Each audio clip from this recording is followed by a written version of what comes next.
le diamètre dans lequel tu vas faire un piquage, admettons, tu as un tube de 18 ici, c'est obligatoirement un piquage inférieur, c'est-à-dire minimum 16. Tu ne pourras pas faire un piquage de 18 sur un tube de 18. Là, nous, ce qu'on va faire aujourd'hui, c'est piquage de 14 sur un tube de 18. Mais vraiment, la chose qu'il faut retenir, ça c'est hyper important, ne faites pas un piquage de 18 sur un tube de 18. L'outil qu'on va utiliser, c'est une extrudeuse. Donc en gros, tu as le système qui te permet de faire un pré-trou. Et donc ça, en fait, là-dessus, tu as juste à régler. Donc là, je l'ai déjà réglé sur 14-15. Et si tu as un 18, bah, tu règles sur 18 et ainsi de suite. Tu règles en fait ton diamètre. Tu vas en fait plus ou moins avancer ton forêt. Et de là, tu clipses comme ça. On va dire, je vais faire un piquage à 25. Donc en gros, je me mets à 25 cm du bord du tube. Pour pas que mon forêt, quand je perce, il part dans n'importe quel sens ou justement que je ne garde pas mon axe, il faut toujours faire un coup de pointeau. Donc là, je prends un petit pointeau que je mets vraiment pile poil à l'axe. Et là, voilà, là ça me fait un vrai coup de pointeau. Là, tu es sûr que ton forêt sera totalement axé, il va pas bouger. Quand tu mets un coup de forêt, vitesse minimum, pas besoin d'y aller trop fort. Si tu vas trop fort, en fait, ton trou il va se déformer. Donc il faut vraiment y aller tranquille, c'est du cul, de toute façon, ça va rentrer tout seul. Tu te mets au-dessus, là, tu fais un trou. Quand tu sens que tu rentres, tu fais un temps d'arrêt et là, tu rattaques, mais tranquille. Si tu vas trop fort, ça va te faire des chiquettes de partout, ça va pas être terrible. Et donc ça, c'est l'appareil qui va permettre en fait qu'on va mettre sur la visseuse et quand on va la mettre en marche arrière, bah, lui va tirer. En fait, les oreilles, on va les mettre ici à l'intérieur, on va les plier comme ça et cet appareil-là, quand on va être en marche arrière, en fait, il va faire remonter l'extrudeuse en tournant. Donc en fait, les oreilles en tournant vont faire remonter le cuivre tranquillement. Donc c'est pour ça que moi, je mets toujours et je vous conseille pour que votre piquage vraiment soit propre et que ça tire pas trop sur la matière, c'est vraiment d'y mettre un petit peu d'huile. Donc soit tu mets du WD-40 ou un petit peu de lubrifiant ou bref, peu importe ce que tu veux. Là, j'ai ça, donc je vais mettre juste une petite goutte, vraiment pas grand-chose, tu vois, vraiment rien du tout. Et juste ça, mais en fait, ça va permettre que tes bords ne frottent pas du tout, qu'il y ait une très bonne lubrification sur ton piquage. Et donc en fait, le piquage, il va sortir vraiment tout ça, ça va être nickel. Tu le mets en marche arrière, donc là, ici, il faut que ça remonte. Des fois, tu peux l'avoir comme ça. Donc là, si tu vois le filetage, il faut forcément le remonter.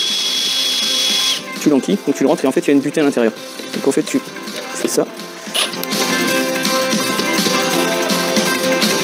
Là, tu vas sentir qu'il y a un blocage. Alors des fois, ça peut arriver que ça prend pas. Tu refais une marche arrière et tu recommences et ça va le faire. Si par exemple, tu as déjà des tubes qui sont alignés ou un tube à relever, tu vérifies bien que ta visseuse soit bien alignée à ton tube. Si tu dois avoir un éclairage, par exemple, une fois que ça c'est bon, tu tiens bien ta visseuse, tu te mets en vitesse 1, pas besoin d'aller en vitesse 2, vitesse 1 ça suffit largement. Et une fois que c'est ok, bah, t'as plus qu'à appuyer, ça va faire ton piquage nickel. Voilà.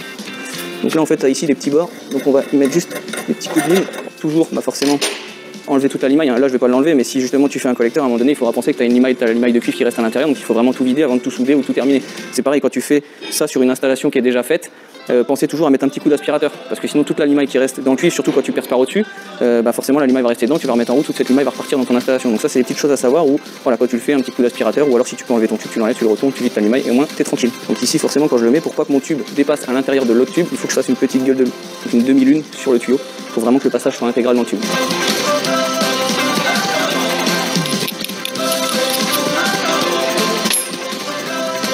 Cette petite clé là, elle te permet de faire un petit coup de pointeau, ce qui va éviter quand tu soudes que ton tube d'un coup, avec forcément quand tu vas chauffer, ton piquage va légèrement se dilater. Quand tu es prêt à souder, que ton tube, boum, il redescend dans le tuyau. Il faudrait juste que ça rentre comme ça.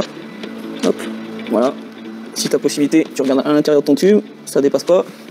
Et donc là, on va faire une petite soudure. Petite particularité avant que je soude, parce que moi j'ai beaucoup l'habitude de souder à l'étain, comme beaucoup le savent. Par contre, tout ce qui est piquage à bord relevé, c'est obligatoirement brasure forte. On ne peut pas faire ce genre de piquage à l'étain. En fait, il n'y a pas assez de surface pour qu'il y ait une bonne capillarité et que la soudure tienne. En fait. Donc si tu soudes à l'étain, ça ne tiendra pas. Piquage à bord relevé comme ça, brasure forte. Donc pareil, on n'a pas besoin de chauffer comme un dingue.